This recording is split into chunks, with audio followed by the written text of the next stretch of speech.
Hello guys. Ito, naglakad na kami papunta sa Leyte Park. Kasi mali pala yung binabaan namin. Dapat sa ano, Mayfo ba yun? Mayfo? Mayfo ba tayo? Mas malapit pala doon. Mayfo Station? Dapat doon tayo bumaba. Kasi bumaba kami kasi sa Leyte mismo. Hindi pala pwede doon. Kaya next time, alam na namin. So, sa mga gustong pupunta sa Leyte, katulad namin, wag na kayong bababa mismo sa Leyte Station. Doon kayo sa Mayfo. Oh, lesson learned mga guys. Para hindi kayo maglakad katulad namin. Pero maganda maglakad. Kasi pag naman kayo maglakad, okay lang din. Okay lang naman kasi exercise. Saka malamig. Pagpapainit ng katawan. Hindi naman mainit. So, okay lang maglakad para sa atin. Marami na natin na. So, nandito kami sa Leyte Road. Leyte Road. Yan o, maluwang.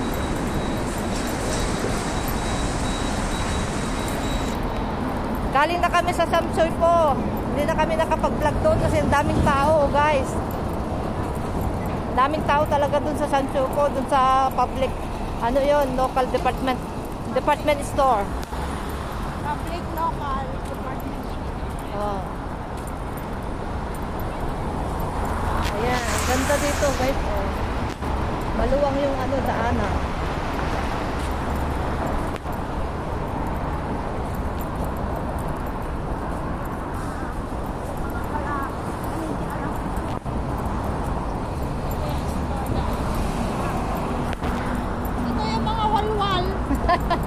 Walwal.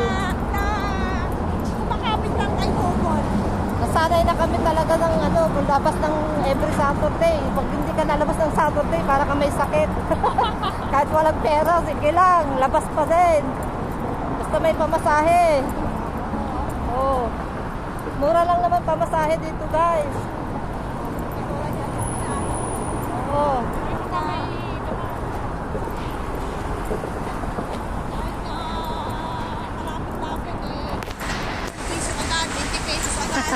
Sambong Road. Tricycle na 50 eh. Substation. 50. Hindi mo ka pwedeng magbayad ng kulang. Kasi babayaran mo ang buong ano nila.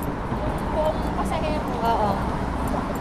Yung pupunuin yung ano, pupunuin yung kung ilan yung seat. Yung walang capacity tricycle. ng ano, seat niya. Yun ang Bayaran mo kanya. lahat 'yon. Bakit kahit hindi puno? Dito. Yun lang ang kagandahan dito, guys, sa ibang bansa. Kakaiba talaga. Hindi ka maiinip na magbiyahe. Saka kahit maligaw ka dito, dito ka. Kahit maligaw ka dito na ilang beses, Hanapin mo lang. mabilis lang, mabilis lang hanapin. Maraming ano kasi, mga guide na, ayan, karatula. Karatula ba yun? Oh, yan babasahin mo yan. Kaya magmamap ka na lang sa Google.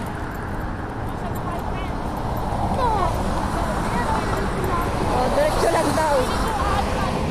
So, baba ko na to, guys, kasi nangawit na yung kamay ko. Babay na muna.